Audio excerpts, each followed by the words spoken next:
Hello! Welcome to Gutter Trash, episode 325.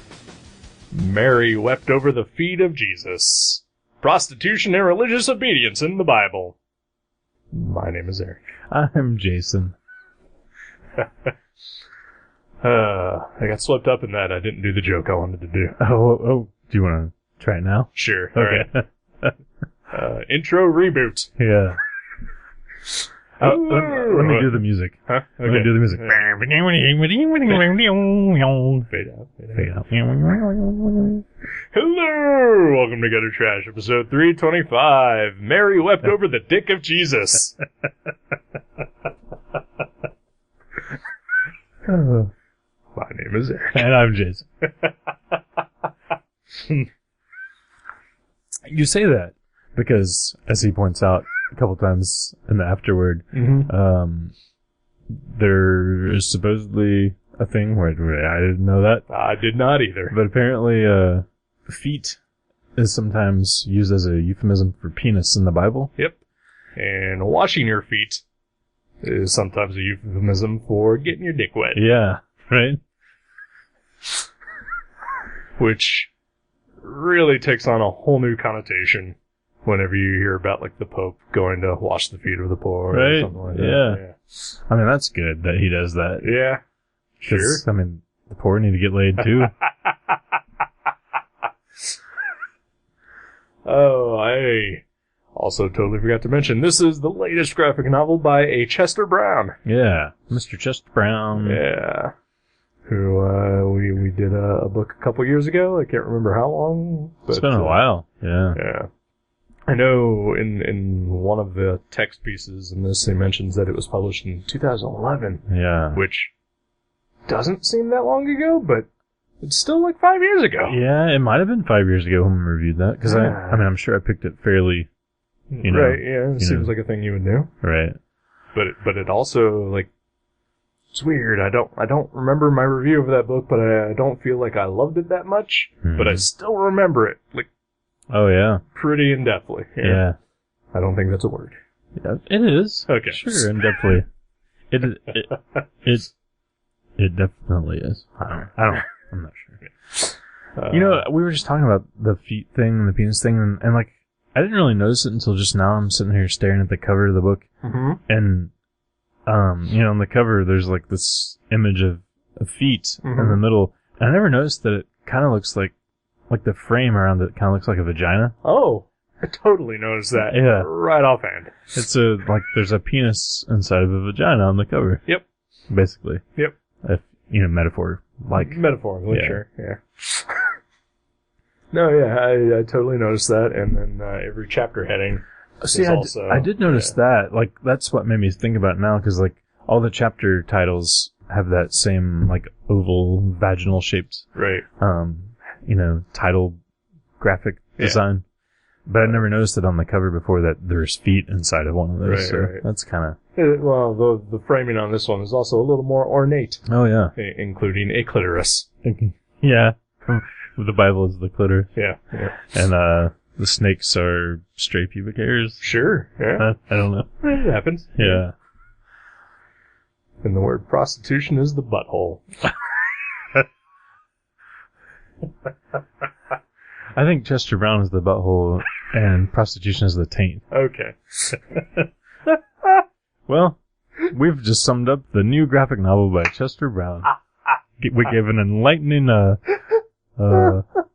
retort to the questions that he brings up. Sure. We're smart. Yeah, we're smart. Oh, I don't even know where to begin here. Okay, so you mentioned, you know, paying for it. Sure. Like 5 years ago, Chester Brown put out a book where he revealed that he's a John. That's all he does is, as far as like sexual activity, is have sex with a single prostitute. Right. Now, he started off with many, but he's been monogamous with a prostitute for over a decade. According to this book, because he mentions it in one of the many text pieces, that he's been with her for like 11 years. Yeah. So that's, you know, It's a unique relationship. Sure. Seems like a lot of wasted money. But if it works, I guess, I don't know. But coming from that, like he decided to do a mini comic, because you read that afterward thing where he talks about, he wanted to do the tale of the talents. Right. It's a parable in the Bible where 3 different slaves are given, portions of their master's wealth while he goes away for a couple of years. So he wanted to do a comic adaptation of that, and then he decided to also include a comic adaptation of the story of the prodigal son because he thought they both kind of fit together. Sure. And then it just kept snowballing where he's like, well, it'd also be cool with this and this and this. Right. So he did this entire book about different things that he thinks he sees from the Bible that as they pertain to prostitution. Right. Which is something that you could either say he's obsessed with, I would say, or he's fascinated with, depending on how you want to look at it. I think there's a very fine line between the two. Well, that's true. And given his personal history, I would say that it ventures into the obsessed. Yeah. Probably. Sure. But I also feel like anything that you're like kind of all about and like that society does frown upon, I could see how you would want to do, like, you would have a lot of, especially as an artist, a lot of comments to make about that. Right. I get that. So that still, borders into the obsessive. It does. It does. And but, I think you could say that for, like you said, for like anyone who has like a particular, lifestyle or fascination with something. Right. Not a lot of people know about, right. That, again, if you're an artist, then you definitely want to try to spread the word about that as much as possible. Your point of view of it, anyway. Especially if it's something like, apparently, he feels really strongly that, not only does the Bible actually give evidence that God and Jesus, are kind of all about prostitution. Right. They're like, hey, it's cool. Sure. And not only that, but, he's also trying to say that people who aren't necessarily religious have this stigma about prostitution, and they want to say it's just because it's bad, but he's trying to say it's because, biblical writers kind of forced it upon people and it became part of the consciousness, even though all these people who are kind of anti-Bible would kind of be upset to think that their reasoning is actually based on some sort of Christian doctrine, right? That they don't think that they're influenced by, right? The only problem that I have with that is that he doesn't actually use any of his comics to get that point across, right? Like that's all in the 100 pages of notes that he has. Which is basically like reading a novel. Yeah. Novella, I guess. 'Cause the comic itself, like all the stories, there's not a lot to them. Like they're very short for the most part. Right. It's pretty quick to read. There's like maybe 2-3 panels per page. Mm-hmm. But by the end of it, you start it and it feels like you're just reading these sort of random Bible stories that he picked, but then, even by the end, without reading any of the text, like you can feel that there's some sort of narrative happening. Right. There's a common thread. Right. That starts to emerge. And it's not all just about prostitution either. No. A lot of it, like it says in the byline, and religious obedience in the Bible. Right. And that's kind of his thing with this. Yeah. Because to me, I feel like that is the thing that stood out the most. Yeah. Like the prostitution stuff almost just felt like, only because of who he is. Right. It doesn't even feel like it was necessary to this. Right. To be a thing. Putting aside whether, our opinions on whether we enjoyed it or not, like as a narrative, it just kind of almost felt tacked on. The prostitution stuff? Yeah. Yeah, I mean, I've never been with a prostitute, but I have no I have no qualms about it. I don't either. Like, I don't think it should be illegal. I think it, you know, right? Seems like a zesty, like, fun little job. Sure. So, like, I couldn't relate to as much of that, but I do really relate to, the stories where it's talking about, you know, the merits of blindly obedience. Right.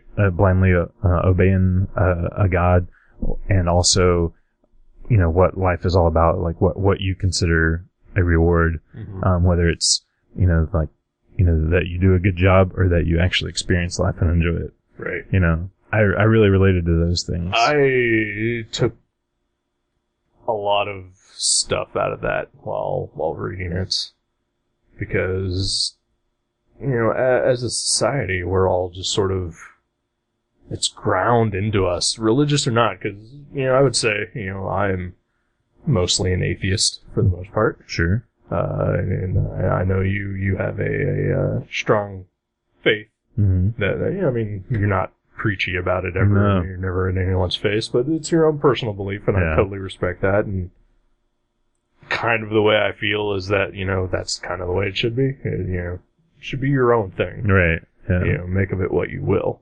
But, you know, just as, you know, looking at the Bible as like a fable for, like, you know, how to sort of live your life and be a good person or whatever, you know, it just, there's a lot of this that I took to heart, and a lot of it was that, you know, man, you know, I am pretty much just always going with the flow and just, you know, doing what I'm told. You know, you get up, you go to work, you do everything that you're supposed to, you get, you know, rewarded for it by, you know, getting paid, and then, you know, it's all part of a very cyclical existence. Right, so. And it's something that is ingrained into you, like, from very young, you know, and you know, for someone like me who, you know, does not enjoy leaving the house or, you know, doing much of anything or having new experiences, you know, because I'm mostly just afraid.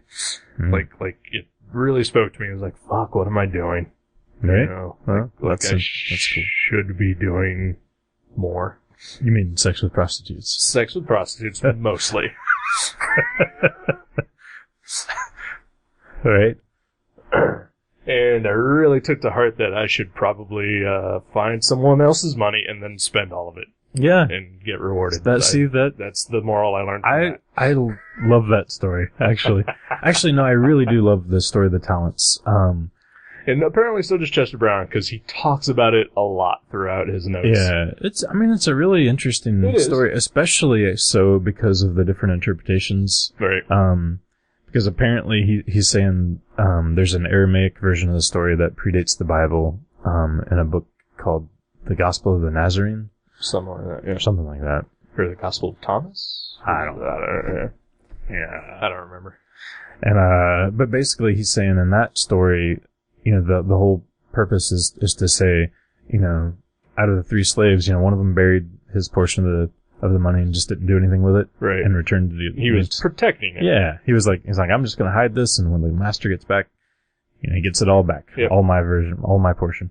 And then the other guy, invested it and doubled the money. Right. And the third guy just spent it all on whores. Yep. And apparently, flute players. Right?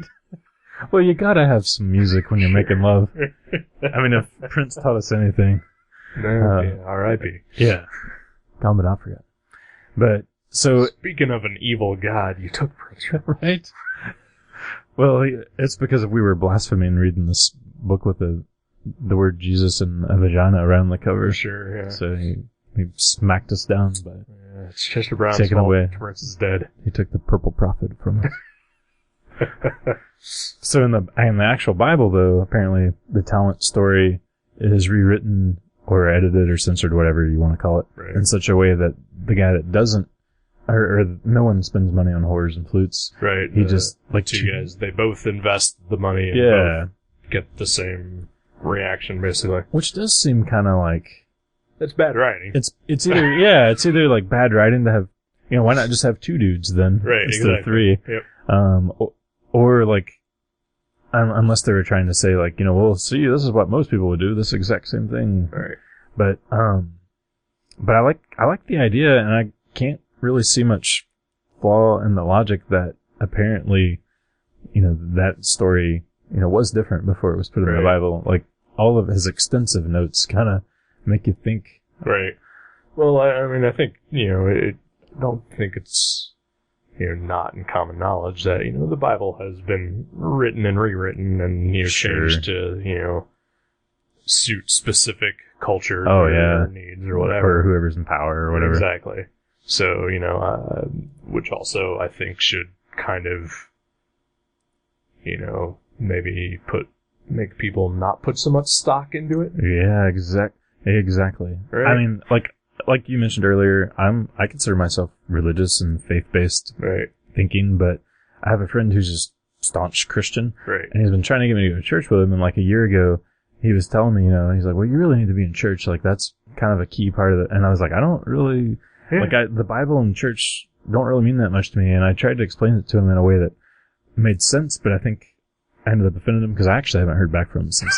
But I told him, I said, I think the Bible is kind of like a collection of Ziggy cartoon strips where every once in a while you see something in there and you're like, hey, that's cool. That makes sense. And that's makes you think, and that's positive.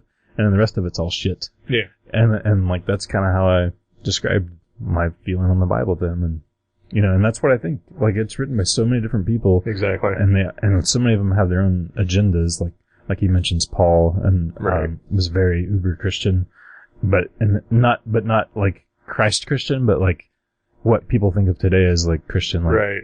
Well, basically, he took like the teachings of Christ and then took them to like their, what would today kind of be like the extreme, like conservative view of Christianity. Yeah, exactly. And he didn't really get like the whole parable metaphor thing. Exactly. Like, he was more like, well, this is bad and this is against the law, so this is Jesus. Right. And that's kind of, one of those things that, like he talked about a lot in his notes, and it's, something that made me kind of not rethink my views on Christianity or the Bible, because I'm sure that there probably was a Jesus that lived. Right. And his life was probably recorded, fairly closely.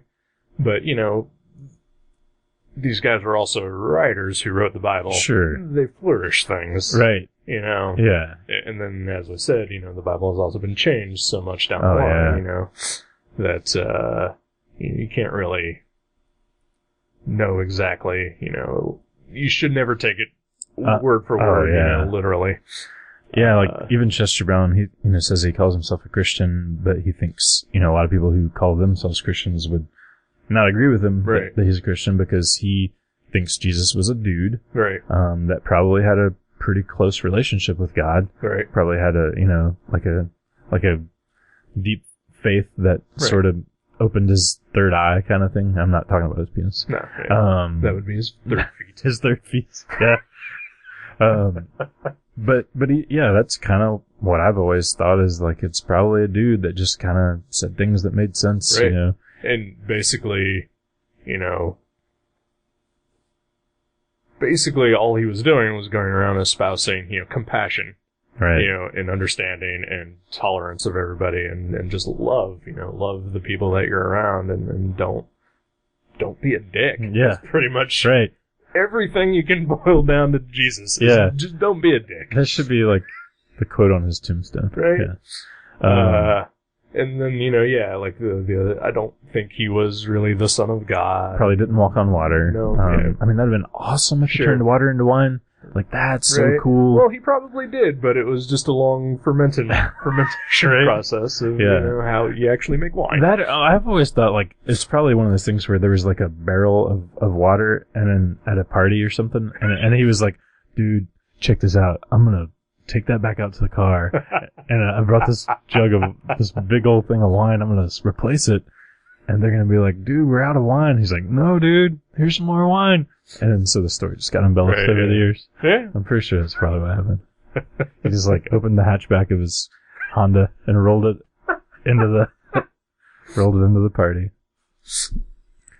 But yeah, no, like, I think nothing, I mean, I have nothing but respect for the man that probably was Jesus, because he seems like a tolerant, peaceful, like, kind of laid back dude. Right. And he was unfortunately, followed by a lot of mindless idiots. Right.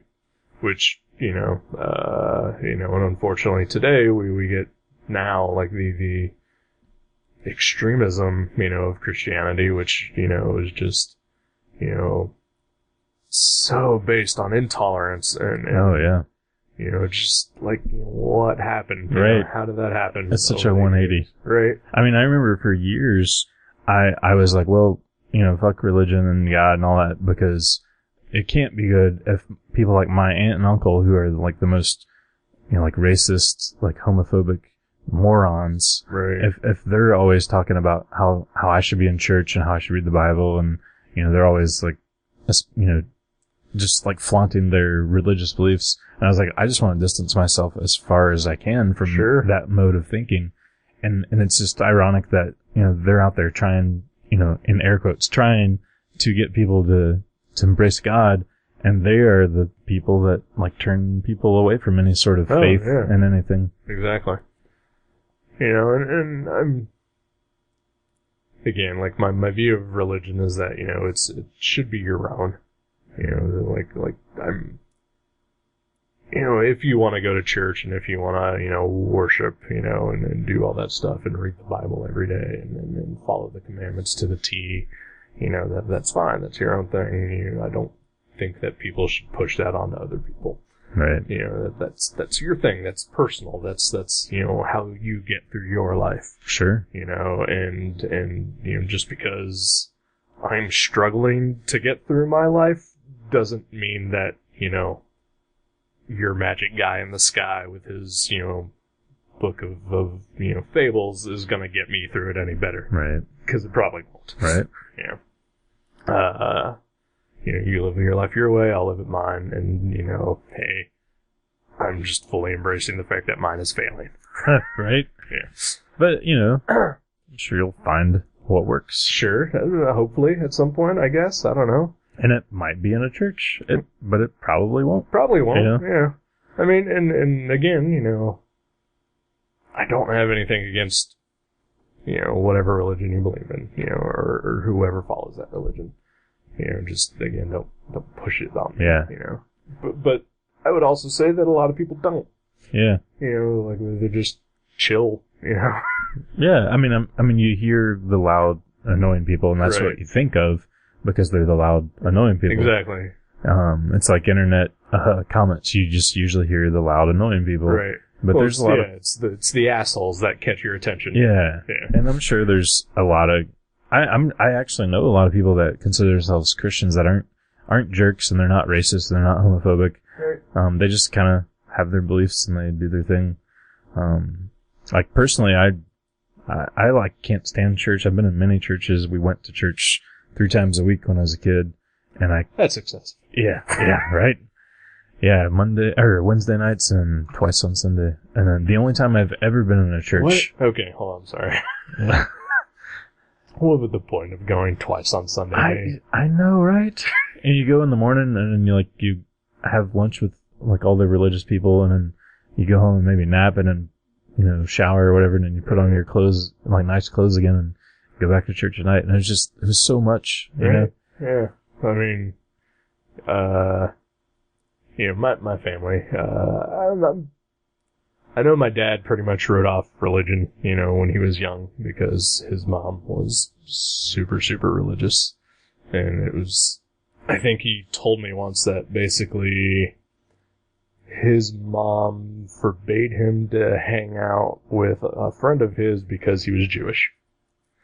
And my dad was like, oh, okay, well then this isn't for me. Yeah, that's awesome, right? And then I know my mom was also raised like a Roman Catholic, and I know she still has some sort of faith, but we have never been to church outside of like weddings and funerals. Right. Yeah. And, Sunday mornings was for sleeping in and going to my mom's shop to clean. and for my dad to mow and maybe watch some sports. See? Yeah. I mean, that's Sunday. And that's, right. That's sort of some sort of communion there, you know? But then, like, whenever, Ritual. like, when I was young and my parents would go out of town or whatever, and they'd usually send me over, like, to across the street to the neighbor's house, who were the people that would go Wednesday nights and Sunday, twice a day. That was you that came over? Yeah, it was me. Oh. And, like, I just remember, like, having to get up at, like, 6 in the morning on a Sunday to get dressed to go to church. To get to Sunday school. Right. I'm like, why? Why are we doing this? Yeah, because we did Sunday school before, the church thing. So, yeah, we had to be there like 10 or whatever. Right. Do Sunday school and the sermon or whatever at noon. Right. And then I think you go back at like 6 at night or something. I don't get it, but it was always just like, this isn't my life. This isn't what I do on a Sunday. Yeah. Yeah. But anyway, sorry for the departure there. No, I mean, that's all what this book is about is like, rethinking, just the things that are kind of set in stone of what it means to be religious or to have any sort of faith. Right. Because I don't know, like even the word religious I sort of have troubles with because whenever I think of, religious people, it just turns me off. Well, yeah. I think for people like us that... Like spiritual is a better word. Spiritual is definitely a better word. But then I don't want... What we're talking about. But then, a lot of people think, like if you're talking about just spiritualness, we're obviously just hippies. Bullshit, right? But yeah, it's like, it's neither of those things for me. But at the same time, it kind of is though, because, I mean, if we're going with what we feel like Jesus would have been, he's a hippie. Well, yeah. Yeah. But I feel like... In its purest form.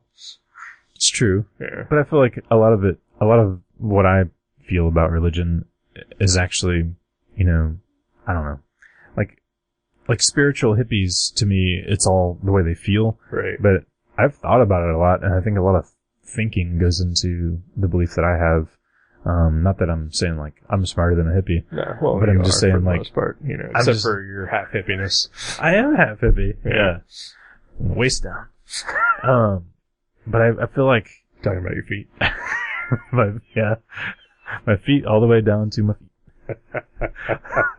But I feel like, when you think of the just, spiritual people, it's all like, this whoa dude, right, I feel so, but, I am spiritual, but I feel like, I think about God and I think about faith and like I come to conclusions based on like how I think about something and how I feel about it. Right. So it's not so just basically a hippie. You're reasonable. I'm a reasonable hippie. Right. Yeah.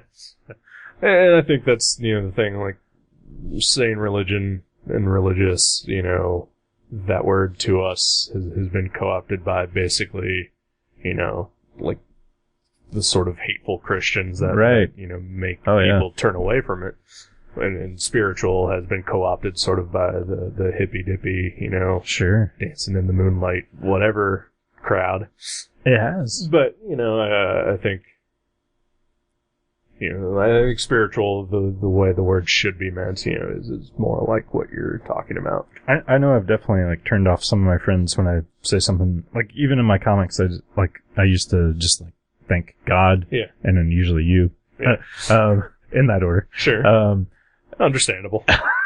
and I've definitely got comments from some of my more like punk rock or just atheist friends who are like, "What the fuck is wrong with you, dude? Like I thought you had a brain." And I don't know. And that's another thing that I kind of want to bring up. Like because you're basically talking about the opposite of the sort of the hateful Christians. You're like the opposite of that would be like the hateful atheists basically. Right. Where, especially like punk rock people who are all supposed to, I guess not like the skinhead punkers, but, like it's all supposed to be about, a community or whatever. Right, and, you should be more accepting about everyone, but, there's still people that they will leave out. I can totally get it though, because I remember being in that mode, and I'm sure it'd be the same thing, like if all of a sudden I just started wearing a business suit all the time, my punk rock friends would be like, what are you doing? Like, it's as if anyone who, does one thing that relates to people that they can't stand, like then they obviously, just automatically lump you in with them. Like if I was wearing a business suit or talking about God, Right. Like, all of a sudden, I'm not the punk rock friend, I'm the enemy. Right. So basically, what you're saying is that this podcast, you've alienated all of your friends. I don't have any friends. Oh, okay. I have numerous acquaintances. Okay. Well, I'm sorry to hear that. I'm sorry that I'm apparently an acquaintance. Well, no, I haven't alienated you. Oh, okay. Yeah. Just all of my acquaintances.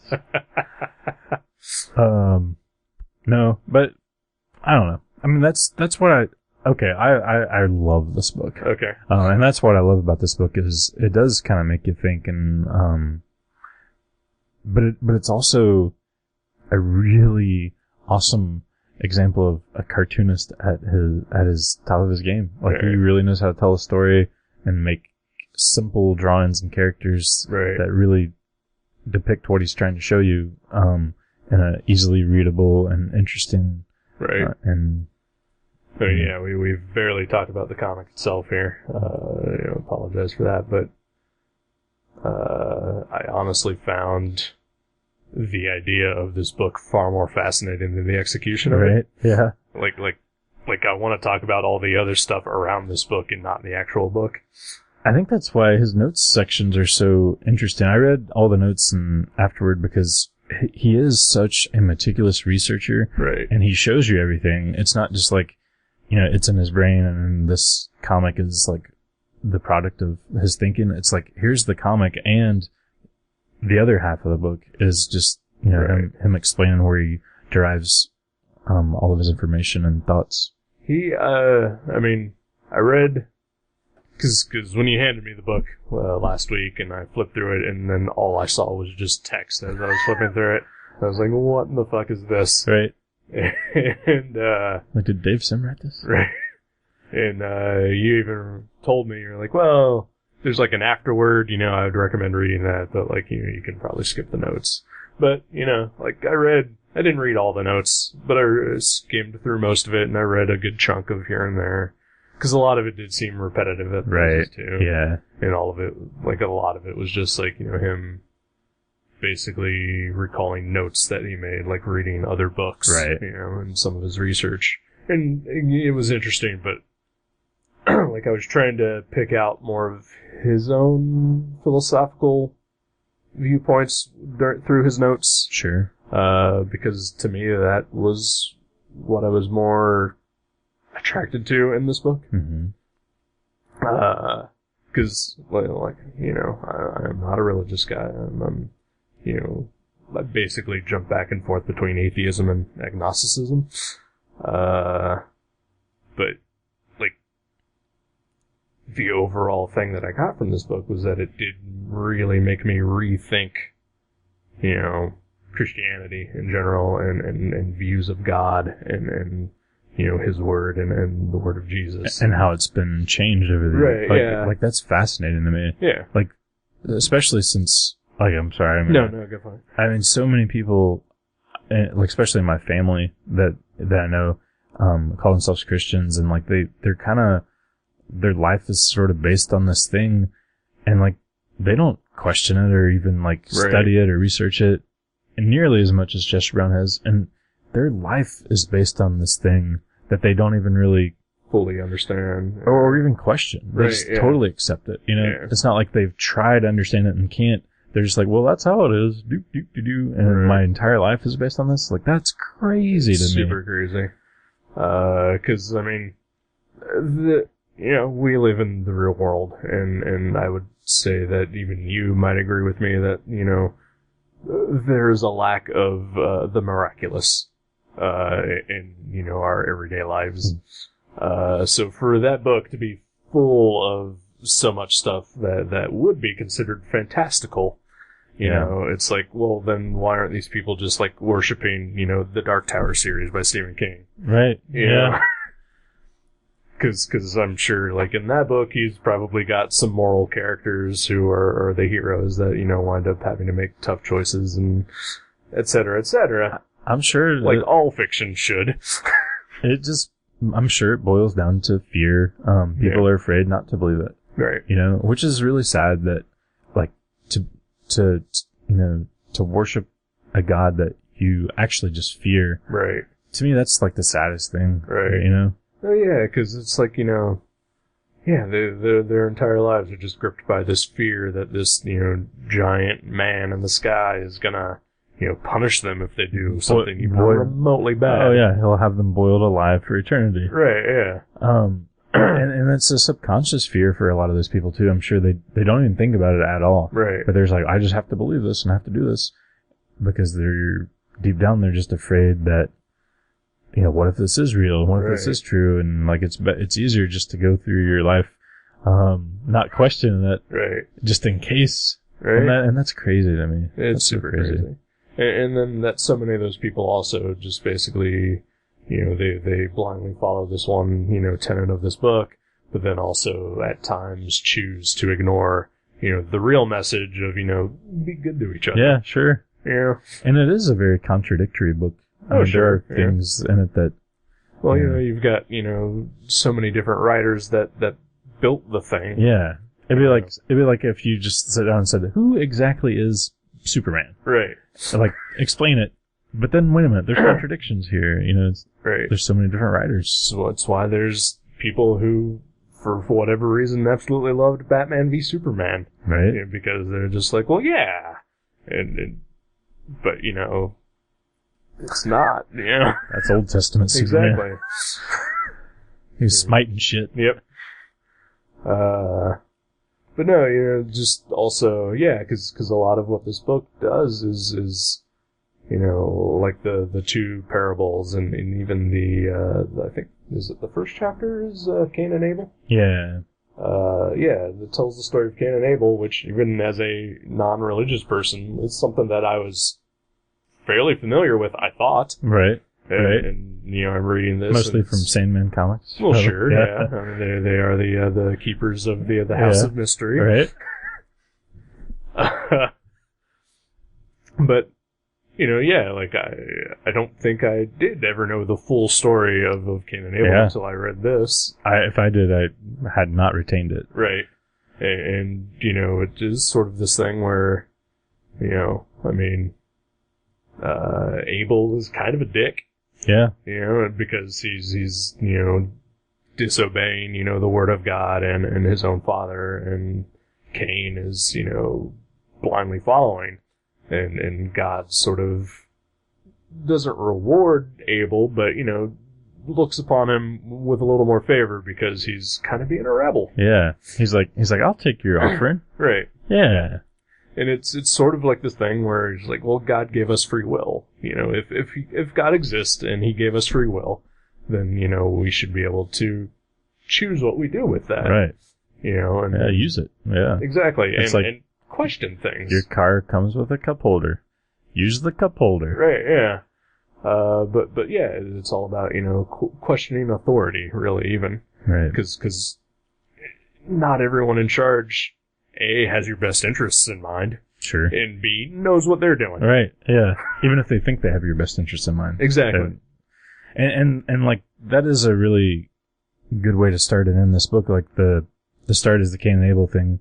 And it kind of, like, that's the first, story, and it kind of gives you that, hey, maybe, God does reward you if you think outside the box. Right. And then there's all those stories in between that kind of focus around the prostitution. Sure. And at the very end of the book is the prodigal son story, which has both. It has the prostitution element, but it also comes back to brothers and the whole, like, motif of, hey, maybe you are rewarded for going out there and living life and experiencing things. Right. Yeah. Which, sadly is not a thing that I've done much, and honestly, it did really make me think about, my current position in my life, and honestly, like, it almost felt like I was ready to build a religion based on this book. Right. Which is weird because I didn't like it that much. I mean, it's fine. Like I said, it's mostly the just sort of ickiness of Chester Brown that gets me, I guess. It's hard for me to separate him from his work, I guess, at this point. Do you think he's icky? A little bit. I mean, he seems like a nice guy. And he's monogamous. It's not like he's, I know, but it seems like an odd, but paying for it really colored my view of him. Right. Isn't it funny though? Because, he wrote and drew every line and word in that Yeah. So, but I mean, I don't know. It's not because of him that because I think he's a great artist and definitely an absolutely genius storyteller. oh yeah. There's so many just little subtle things. Right. Like little just looks on people's faces, and there's a few things that made me laugh out loud. Like there were, I had a couple of laugh out loud moments too. Like when the one guy returns with the goat to try for is it Tamar? Yeah, and he's trying to find her, and he's like describing her. And he's like, she stands out here with the, and he's like holding his hands up like he's holding two melons and. Just like little things like that you don't expect. It kind of what it reminds me of is when you watch a David Lynch movie and it's so like kind of dark and like dreamlike, and all of a sudden there's like a fart joke, right? And like I just love that. Like when that's peppered into something so serious, it means a lot more to me. Yeah. I mean, I don't want to say that I dislike this book, but I mean, I don't think it's something I would ever want to read again. But It was fine for what it is, and then I like I said, I like the idea of this book more than I like the execution of this book. And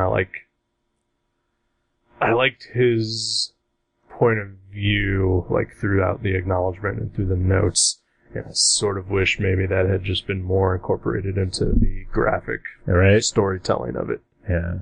Yeah. Yeah, because he comes across as saying, and I might be wrong, or I might be overthinking some things. Right. Like he mentions that. And then, he even says that, like, I read, like, these 4 different books, but, this is sort of my own theory that I've put together of how this happened, or, this is the way the story was originally told. Yeah. Right. But yeah, like I said, it did really get me thinking more about, like, just, cause, and it's weird because, I suffer from a severe depression, and lately it has been a lot worse than it has been in a very long time. To the point where I almost felt like, last week I almost needed to be hospitalized. It's been really bad. And, the one thing that people will tell you when you are in a depression is that, like, oh, well, you just need to be more positive, and then, and then more positive things will happen to you. And, right. And as someone with depression, your reaction to that usually is like, well, you don't get what's happening. Sure. You don't understand. But he even says that in this book, like in one of his notes, and for whatever fucking reason, like, it kind of hit me. That, I mean, he's maybe not wrong, and like maybe people who have been telling me that are not entirely wrong. They just don't know how to articulate it in a way that's right. And I think I know what you're talking about, because he says something about, he says like those who like love life, and he put in parentheses like God, right? Feel more love from life or from God, right? And I was like, yeah, I mean, I can see that. What you put out there is what comes back. You get back, yeah. And but the thing is, like with depression, it is a chemical thing. Sure. In your brain, So it's not like you decide what you're gonna. Right, yeah. So, it makes being able to do that a lot harder than, Definitely. someone who doesn't have that. But, it did honestly make me sort of rethink a lot of stuff. And then I don't think there's been very many comics that would ever do that, and especially one that I just kind of thought was okay. Right? Yeah. That is kind of odd that a book that you just think is okay sort of had a huge impact on the way you think about life in general. Right. Yeah. I mean, and that I think that speaks to not. Like, I love Chester Brown as a cartoonist. He's one of my favorites, like one of my absolute favorites. But that also just speaks to him as I don't know, like a researcher and a note taker and a person who can explain things. Get across his thoughts and his feelings, very well. If I was gonna hire someone to research something for me, it would probably be Chester Brown. Sure. I mean, he's... yeah. It's very meticulous. Yeah. I mean, like I said, I thought the book was mostly just okay, but, you know, like I'm just everything else about the book just really struck a chord with me. Right. So I would definitely kind of recommend reading this. No? Nice. Even though, like, I, you know, just kind of felt lukewarm about it afterwards, but... Well, that's awesome. I'm glad you got something out of it. Yeah. I honestly, it's probably my favorite thing he's ever done. Yeah. Like I loved it. I mean, I was worried going into this, you know, because I saw this book on the shelf like 2 weeks ago at Mavericks, and I was like, oh, well, there's Jason's next pick. And it was. And I was just like, oh my god, religious stories and biblical adaptations, this is just going to be tedious, boring, right? Tedious, but it's not. It really isn't. It's a super quick read, and it is pretty entertaining for the most part. His drawing, I just love every panel. I love the way it's drawn. Yeah. You know, just like when he draws a guy walking up a ladder or whatever, like, and it's so simple and it's so cartoonish, but it's just so well done. Like he knows how to distill the moments that are necessary to tell the story. Yeah. You know, and yeah, he does have a very good style, and he is able also to make all of the different characters look unique and different. Right. And I mean, you know, for all of them being mostly long-haired, bearded, you know, Middle Eastern types. In black and white. In black and white. Yeah. I mean, yeah. It's pretty impressive. Yeah. Yeah. What was it? Oh, I lost it. Oh, well. And there's actually even a bonus comic, sort of. Oh, yeah. Like in the notes section. It's like a 20-page book story. About the character of Job from the Bible. And I really enjoyed that a lot. Yeah. It confused me towards the end. Maybe I just didn't understand what he was trying to say with it. But, like, I liked it, and, like, even his notes to it sort of enhanced it a little bit by, like, he made up, like, the very first couple pages of it to show Job the way he's described in the Bible. Oh, yeah. And it's basically him sort of like being Superman. Or Popeye or something. Yeah. It's just like, you know. And yeah, he turns it into like almost a superhero comic for like, you know, a couple panels. Yeah. Yeah, I love the man's artwork. Yeah. So yeah, I mean, you know, it's weird that we both have, you know, very different opinions on the book, but I think we both totally recommend it. Yeah, highly so. I feel like I was like, man, there's like one other thing I think I was going to talk about, but I can't remember what it was. So we'll just skip it, I guess. But yeah, very well done. Yeah. So this has to probably be our most serious and you know, more philosophical episodes of the show that we've ever had. Right. Yeah. So yeah. Every once in a while, you know, we can think deep. Yeah. Yeah. Yeah, it's weird because, like when, you know, when I was a teenager mostly, you know, like in you know, leaving high school and in art school and all that, you know, I used to get into, like, long conversations with, like, my coworkers and friends about, like, you know, God and religion and all that, and, like, you know, like, curious what people think and... Yeah, sussing out, like, where they come from and where I'm coming from, and, you know, because I don't know how it happened, but, like, a lot of people thought, like, I worshipped Satan for a while. I was like, I don't. Is it the pentagram tattoo on your forehead? I mean, it is, you know, probably, or the 666, like, you know, that I have on the back of my neck. Right. And the fact that I greet everybody with Hail Satan. Right. You know. I mean, it doesn't necessarily mean that you worship Satan. Exactly. But no, you know, like, a lot of people did think that of me, and I was like, well, no, because, like, I don't believe in God, so how could I believe in the devil? Right. But, like, I would still get in these conversations because it fascinated me, and, like, I had friends who were Mormons and, you know, Christians and Catholics, and I wanted to know, you know, like, their viewpoints and how they feel about what they feel, you know, and just to have an awareness. Right, yeah. And then, like, you know, I think I got into, like, my mid-20s or whatever, and I was just like, I don't give a fuck anymore. Right. I did remember, I know this relates nothing to what we were just talking about. Sure. But we were talking about his art. I've noticed, and I love this too, he sort of has this thing, I don't think I picked up on it before, but I looked at some of his old books and he's always doing it too. he draws a lot of things from like this strange angle. Like it's not like almost like a crane shot. Yeah, it's like it's not like a straight on.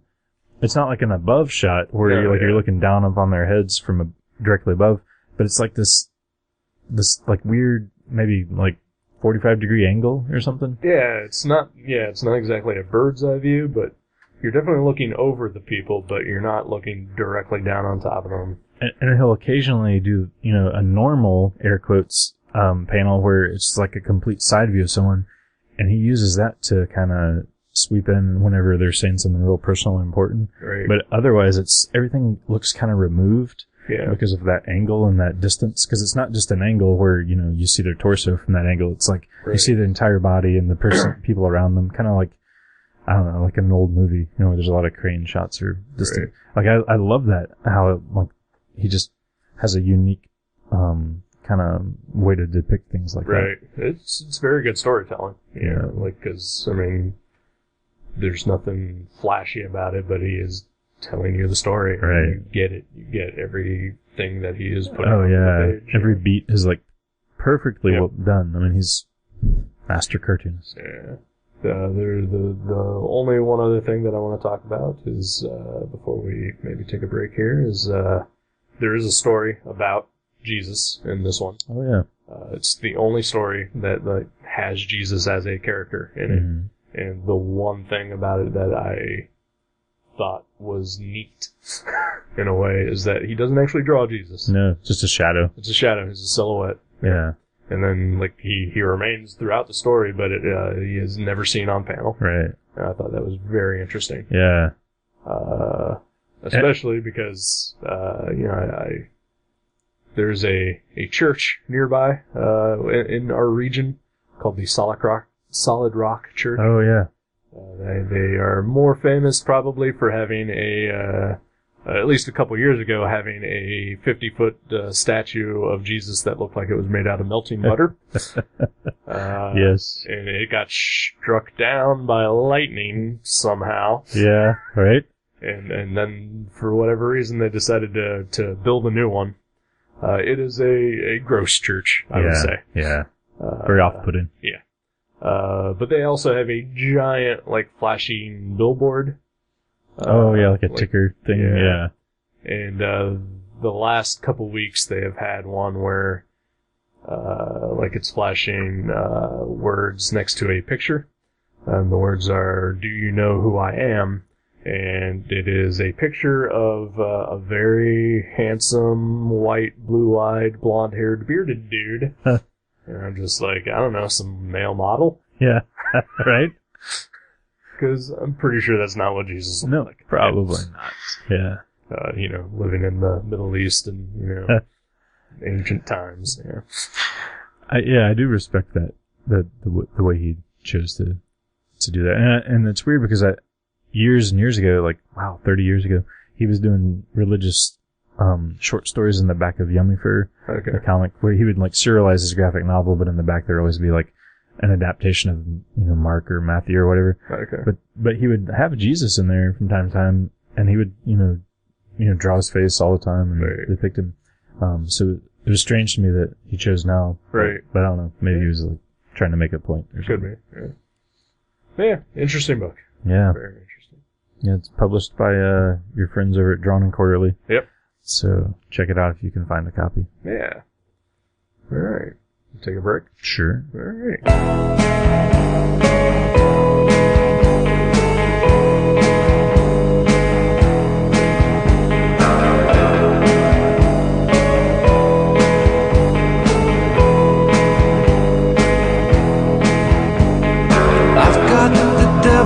The devil's inside me. I've got the devil in me. I've got the devil's inside me. I've got the devil in me. He made me fight and made you fall. He made me push you against the wall. I've got the devil's inside me. I've got the devil in me.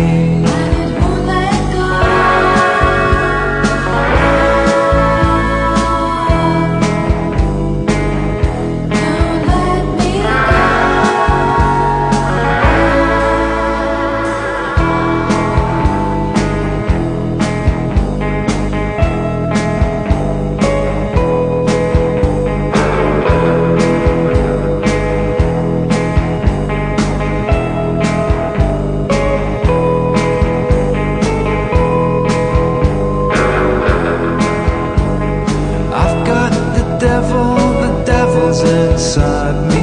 I've got the devil in me. I've got the devil's inside me. I've got the devil in me. He made me lie, he made you steal. I want to hurt just to hear you squeal. I've got the devil's inside me. I've got the devil in me.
Inside me, I've got the devil in me. He made me creep and made you crawl. He made me so I don't care at all. I've got the devil's inside me. I've got the devil in me.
Apologize to the listener for maybe getting a little dark there towards the end or getting a little too real. I apologize, but now we're on the Let's Be Total Idiots section. Oh, so. yeah.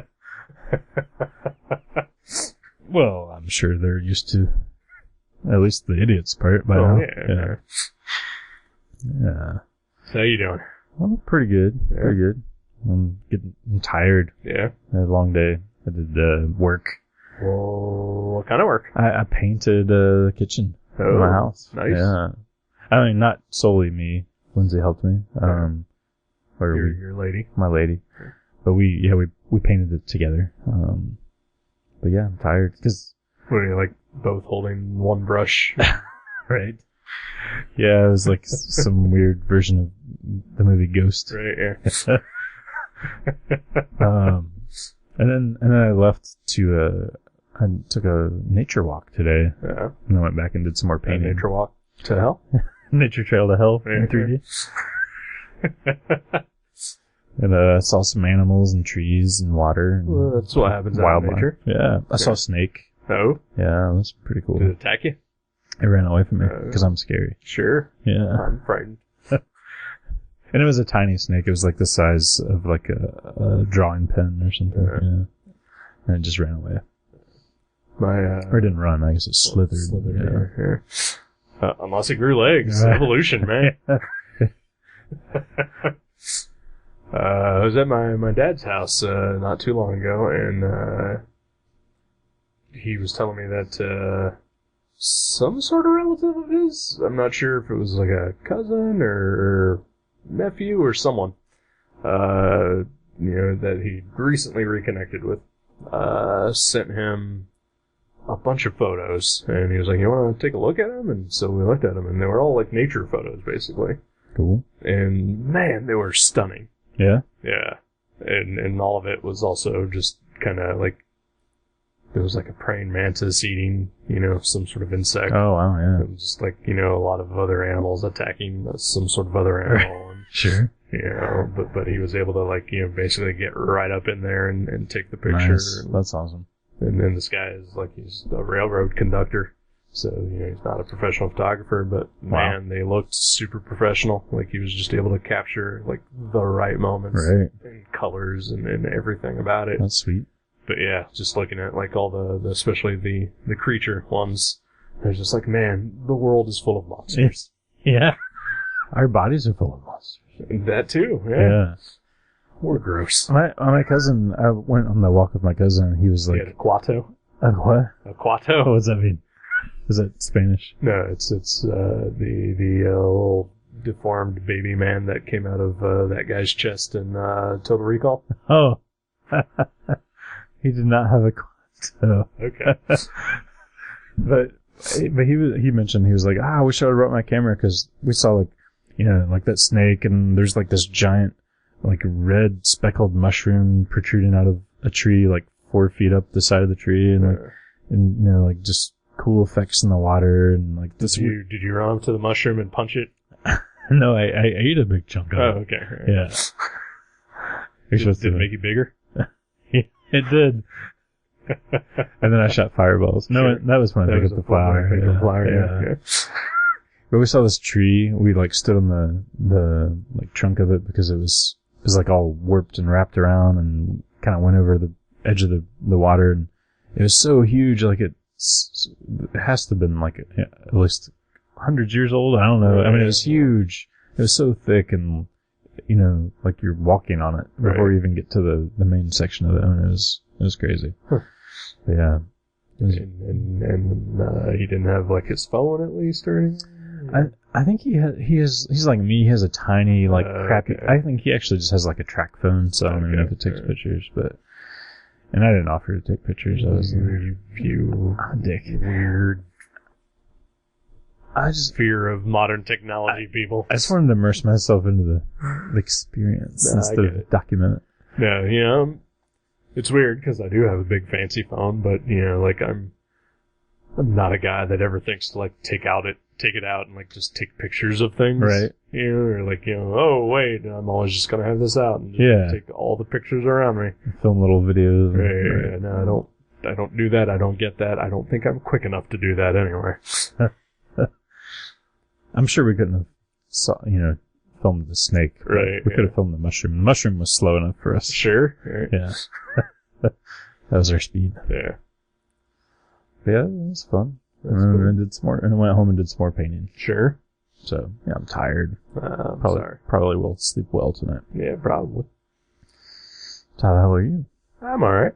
Like I said earlier, I haven't had the best couple of weeks, but I think I'm maybe coming out of the other side of it. I don't know, but that's good. And oddly enough, this book kind of helped that a little, which is weird, but it's cool. Just maintaining to try to get by. Yeah. Doing a lot of drawing when I can. That's good. Cause I got some stuff coming up. Yeah. Yeah. Cause I think, by the time this episode is going to be released, will be the week before Free Comic Book Day. Oh yeah. May 7th. Or week of, anyway. So yeah, May 7th, I'm going to be making a personal appearance at a comic book store. Yeah. And I'm going to do some free sketches. That's awesome. And I'm also kind of building a backlog of sketches just to have. Like, just in case anybody wants a sketch, but, they're not going to want to spend 20 minutes hanging out in a dirty comic shop. Right. Especially when they're only allowed to get like 2-3 free comics. Right, yeah. But, I'll also be doing sketches there. But yeah, I'm going to be at Mavericks Cards and Comics. I've heard of that, though. Yeah. From 10 to 2.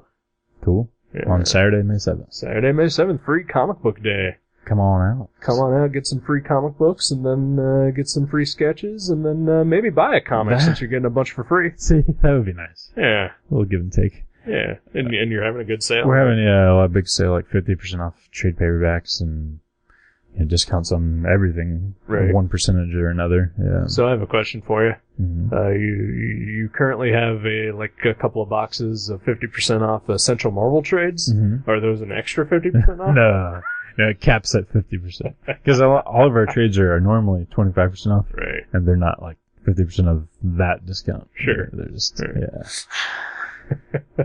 Yeah. Yeah. I'm kind of looking forward to that. I hand stamped every single comic that were given out for Free Comic Book Day. Yeah. At least the ones, like some of them don't actually have a spot to stamp them, but most of them do. Yeah. To put your store stamp. And we had thousands of them. Really? And I hand stamped every single one of them. Nice. Because we were slow one day and I was working. Yeah. So you did work. I did work. Your job. I'm doubting the fact that but yeah, I mean, you can come and get a book hand stamped by me is what I'm saying. That's pretty awesome. You know, it's almost like having you autograph it. Whenever I get famous, I'm just gonna have a stamp. I think when people come up to my table, I'll just stamp my autograph, so I don't have to waste time signing. Yeah. What's your I know. What are your rules for Free Comic Book Day with the free comics? Oh, you have to keep your pants on. Okay. Yeah. No, you don't. You're a guest. Okay, you're a guest. Sweet. I'm talking about just people that are roaming in. Okay, Yeah. No one will know. You live behind a table or something. That's true. Yeah, I'll bring a tablecloth. Yeah. No, but I'm sorry. Rules. Yeah, like people can't just come in and grab every free comic. Yeah. I mean, we limit it because there's so many people now. Like, it's bigger every year, and we do buy them, so we limit it to. Yeah, they're free to customers. They're not free to the stores. Right. Yeah. I mean, they're pretty cheap. Right. I mean, most of them are less than 30 cents. But it adds up because, like I said, we have thousands. Right. So, we spend hundreds of dollars on these free comics. So we, like most stores, we set a limit. Ours is 3 per person. Okay. But, if you come in with your 6 kids, you can leave with 21 comics. Sure. So have lots of kids, people. Yeah. So that's what the world needs. In the next couple of weeks. Yep. Yeah. Actually, premature babies only get 2 comics per person. Yeah. So That makes sense. Yeah. But will I, as a guest, be able to pick up a free comic or two? 3 comics. Sweet. Yeah. Nice. Yeah. I'm going to take 3 myself. I forget what it is, but there's a book that has some Thomas Gold artwork, and I love Thomas Gold. He's pretty good. Yeah. I forget. There's a Love and Rockets, and I don't know. There's a few things that look good. Yeah. I know, cause I do most of my comic shopping through the Discount Comic Book Service website. Mm-hmm. And then they, every year, like, hey, it's Free Comic Book Day, you can pick, this many books or whatever. And I think this year for me it was 3. But, I'll see which ones I got from there, and then I'll see which ones Mavericks will get. I mean, that's what most people do. They hit every shop in their area. Cause like Dayton has a ton of shops. We do. I mean, there's as many in our small little area as there are in like Chicago. Right. I mean, when Fearless Readers was like an actual store, like, there are 3 comic shops a 5-minute drive away from me. Isn't that crazy? Yeah. I mean, that's awesome. Yeah. But it's hard to sustain, but, now there's only 2, but still. Yeah. But, drive a little further out and there's like 2 or 3 more. Oh, yeah. Yeah, in every direction. Yeah. So yeah, there's a lot for the amount of population that we have here. Yeah. But yeah, so you can, if you are in the area. Seems unsustainable. Right? Unless you're the juggernaut that is Mavericks. Been there since 83. Hey, are you the most senior comic shop in the area? Or is that Bookery? Gosh, I think the Bookery is older than us. Maybe Dark Star? I think Dark Star was after Mavericks. But yeah, I don't know. Bonnets obviously has been there longer. Yeah, I don't consider that a comic shop. I mean, they have comics, but it's old comics. And they've got stickers on them, and they all look like someone has been, smoking weed on top of them. Yeah. Right. I love that store. Oh, it's a great store. Yeah, I love it. But yeah, no new comics though. because I was talking with our friend Matt Bradfield the other day about, buying back issues of stuff and whatever, and, he and our friend Joe are kind of like, they're very picky about the types of back issues that they buy. I'm like, when I decided that I wanted to buy every issue of the X-Men, I would say that I bought at least 30% of my collection from Bonnets. Right. And they were all in horrible condition. With those big stamps and I didn't give a shit. Yeah. Mine is, as long as they're not like, like wet, right. or they haven't been wet, so right. like they're all discolored, and I feel like, I can't read it in bed without getting the disease. Exactly. I'm fine. As long as the cover's attached, and I don't think I'm going to get a tetanus shot because I read a comic. I don't mind if there's like stamps or like tears or even somebody's signature in it. Exactly. I don't mean like the artist, but like Jimmy. Right. But I've found some gems at Bonnets before. I found like back when it was hugely in demand. And like, just a rarity was the, Grant Morrison, Frank Quitely, Flex Metallo series. Oh, yeah. Couldn't find it anywhere at least not for a decent price. Found all 4 issues at Bonnets, bought them all for $2. Nice. Yeah. And also, they're perfect. Yeah. Yeah.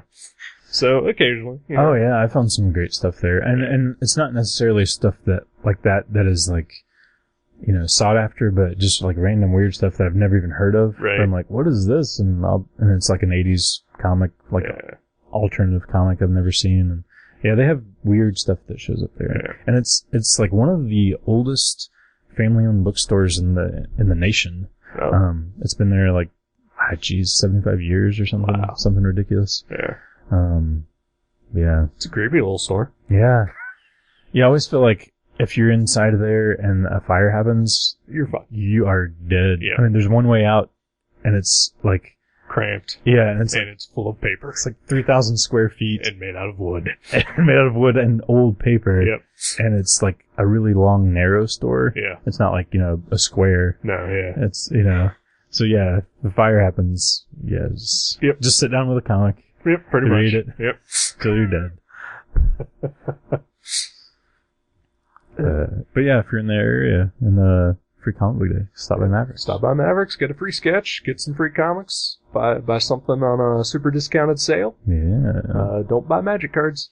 They'll be discounted too. Oh, fuck. And then if you're not in Dayton, which is unfortunate because, they Sure. won't be able to get your free sketch, but, in case you don't know this, because apparently some people don't, it is a national thing, like Really? free comic book day. People don't know Some people still don't know, like, they come in Mavericks and like, so it's just you guys doing that, or who's doing, Huh. like, it still happens.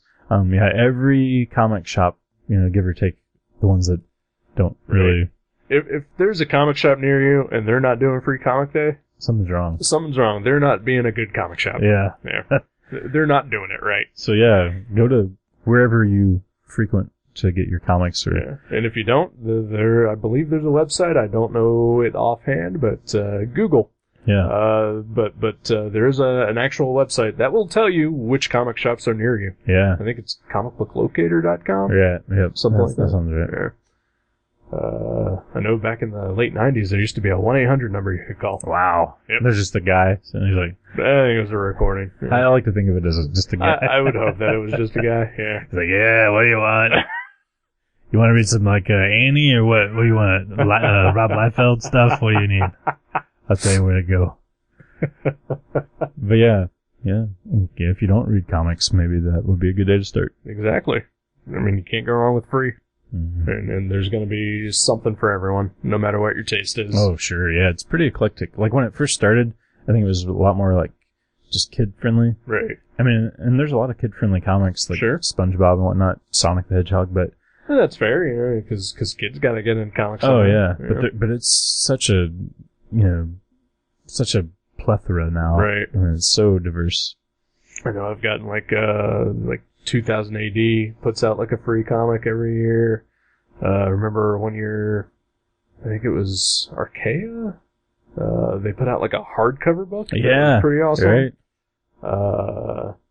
You can find pretty much any genre, any type of story, superheroes, kids stuff, horror, sci-fi, drama, autobiographical, anything like that. Oh, yeah. There's always at least one thing out there that represents everything that comic can do. But show up early, Oh, yeah. or all you're going to have is Spider-Man and Batman. Pretty much, Yeah. yep.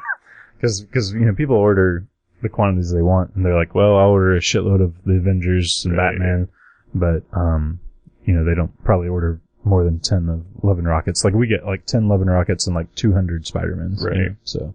Yeah. And again, though, so many comic stores around, you can probably hit all of them and at least get everything that you're looking for. Sure. Yeah. Right. But, when you do it, spend some money, too. Yeah. That'd be cool. Yeah. Couple bucks. Whatever. Yeah, right. You don't have to buy a comic. Buy a comic that is not free. Yeah. That'd be awesome. Hey, some comic stores, they have, quarter boxes out. Go ahead and do that. Yeah. Because also, you may discover something else that you like, too. Sure. I agree. I'm looking forward to it. Yeah. Yeah, me too. This is my first time ever being a guest at Mavericks on Free Comic Day. Really? Yep. Is it? So the last one you did was one of our sales or something? Yeah. Like Black Friday or something? Yeah. Okay. Or was there a New Year's one I did? I think. Maybe. I did 2 hours and then said fuck this and left. Yeah, nobody hangs out on New Year's at a comic shop. I know. So. Yeah, actually, I think it was Black Friday, but yeah.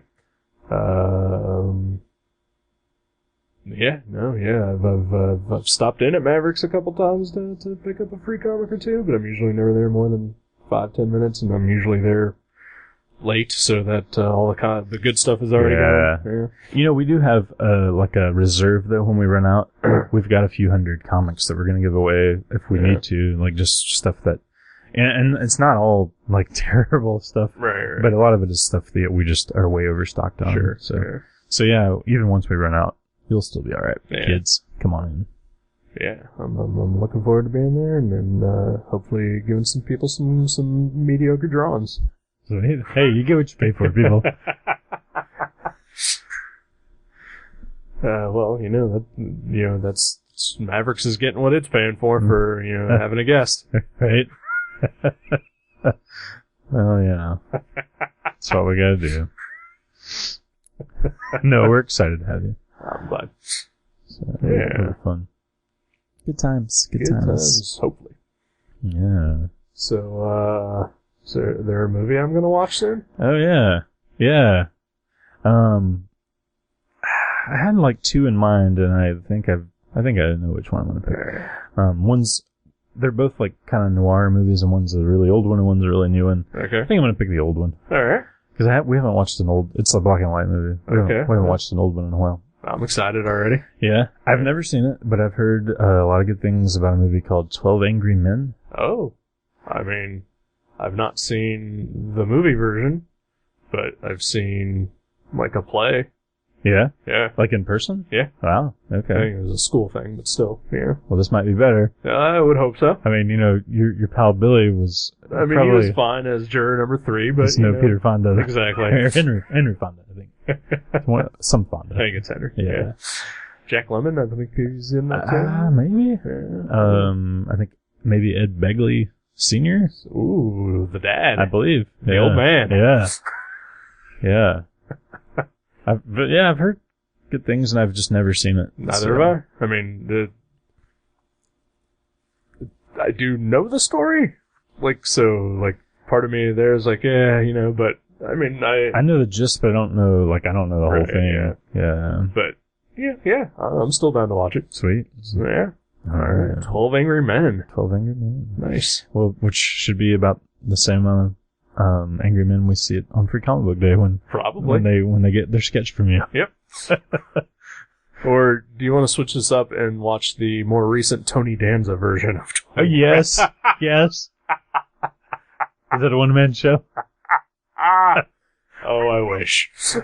Well, he proved in what was in Don John. That he's great. He knows what he's doing now. Yep. I mean, not that he didn't always, but I think everybody the word religion and spiritual. Yeah, it's just kind of one notes Tony Danza. But he was great in Don John. So.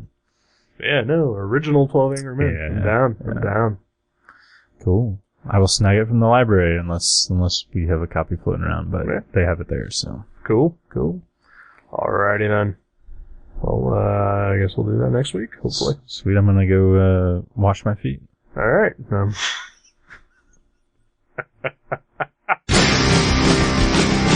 Thank you for listening to Gutter Trash. You can subscribe to the show from guttertrash.net or from iTunes and leave us a review. Visit guttertrash.net for email information and for other podcasts and websites in the Gutter Trash Network. Thanks again for listening, and we'll see you next time.